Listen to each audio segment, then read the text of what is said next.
Assalamualaikum warahmatullahi wabarakatuh.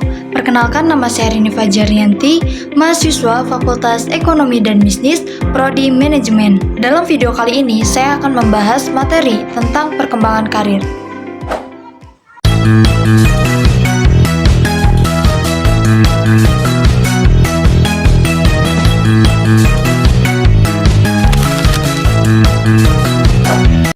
Setiap orang pasti ingin memiliki masa depan karir yang jelas dan berkembang. Namun, tidak banyak yang menyadari bahwa pengembangan karir bukan hanya tanggung jawab individu, tetapi juga tanggung jawab organisasi. Di video ini, kita akan melihat bagaimana proses pengembangan karir membantu pegawai meningkatkan kemampuan, membuka peluang promosi, dan menciptakan lingkungan kerja yang lebih produktif. Baik, sebelum kita bahas pembahasan yang lebih mendalam, kita harus tahu dulu apa itu perkembangan karir dan mengapa perkembangan karir penting bagi pegawai dan organisasi. Pengembangan karir adalah proses terencana yang membantu pegawai meningkatkan kemampuan, kompetensi, dan kesiapan untuk mencapai posisi yang lebih tinggi. Proses ini memberikan arahan bagi pegawai dalam mengelola masa depan karirnya. Tujuannya yaitu untuk menyesuaikan kebutuhan organisasi dengan pengembangan potensi individu. Yang selanjutnya, tujuan pengembangan karir. Yang pertama, membantu pegawai memahami arah dan tahapan karir. Yang kedua, mengembangkan kompetensi dan profesionalisme kerja. Yang ketiga, menumbuhkan motivasi dan rasa percaya diri pegawai. Yang keempat, menyediakan sumber daya manusia yang siap mendukung pencapaian tujuan organisasi. Dan yang terakhir, membangun loyalitas dan komitmen pegawai.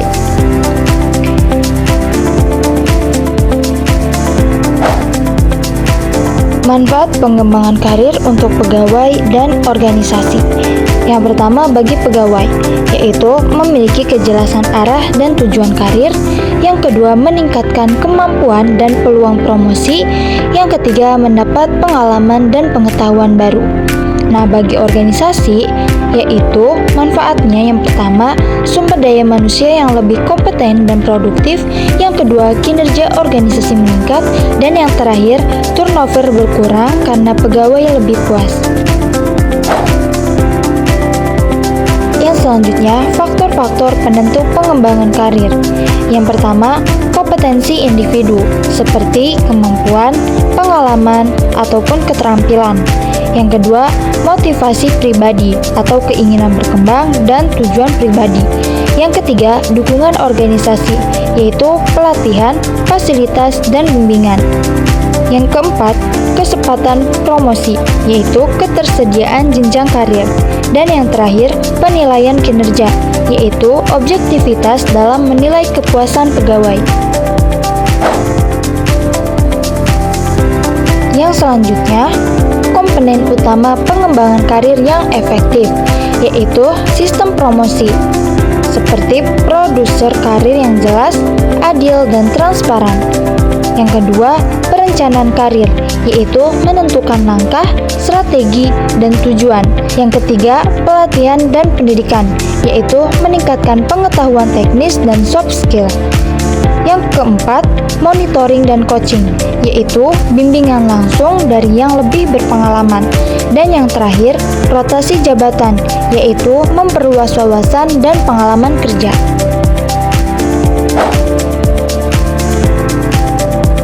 Yang selanjutnya, proses pengembangan karir, yaitu langkah terstruktur menuju kemajuan.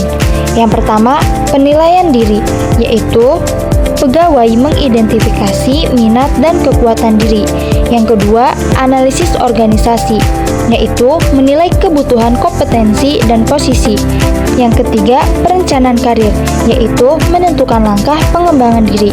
Yang keempat, pelaksanaan, yaitu mengikuti pelatihan, monitoring, dan rotasi.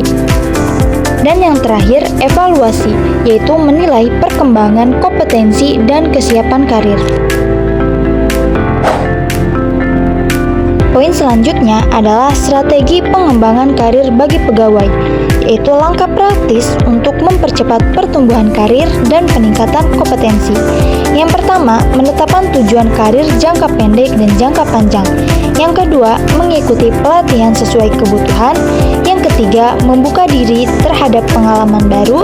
Yang keempat, membangun jaringan profesional. Dan yang terakhir, meminta feedback untuk perbaikan diri. Poin selanjutnya adalah strategi pengembangan karir untuk mendukung pegawai. Yang pertama adalah menyediakan pelatihan secara berkelanjutan. Yang kedua, membentuk program monitoring terstruktur. Yang ketiga, menyusun jalur karir atau career path yang jelas. Yang keempat, melakukan evaluasi kinerja secara adil. Dan yang terakhir, mengembangkan sistem promosi yang transparan.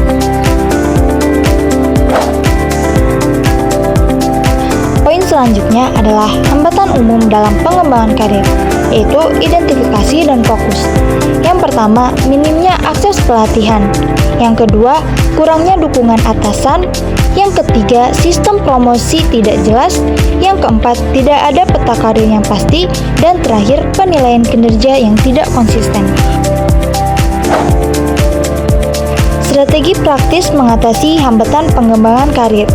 Yang pertama, menyusun pedoman pengembangan karir.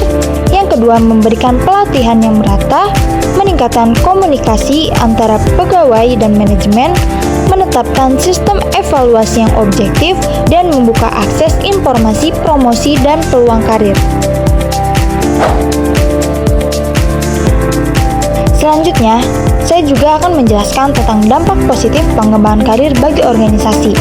Yang pertama, sumber daya manusia lebih kompeten dan produktif, meningkatkan kualitas pelayanan dan hasil kerja, pegawai lebih loyal dan betah bekerja, meningkatkan citra organisasi sebagai tempat kerja yang baik, dan menciptakan budaya kerja yang positif dan berkembang. Nah, contoh program pengembangan karir untuk karyawan. Yang pertama, pelatihan atau workshop internal dan eksternal, sertifikasi profesi, program beasiswa dan pendidikan lanjutan, coaching dan monitoring reguler, rotasi jabatan dan penugasan khusus, dan yang terakhir, pelatihan kepemimpinan. Nah, jadi kesimpulannya adalah pengembangan karir adalah proses penting dalam manajemen sumber daya manusia untuk meningkatkan kemampuan pegawai dan mendukung tujuan organisasi. Proses ini mencakup perencanaan, pelatihan, bimbingan, dan evaluasi berkelanjutan. Pengembangan karir yang terstruktur membantu menciptakan sumber daya manusia yang berkualitas, berdedikasi, dan produktif. Organisasi dan pegawai harus bekerja sama menciptakan lingkungan yang mendukung perkembangan karir.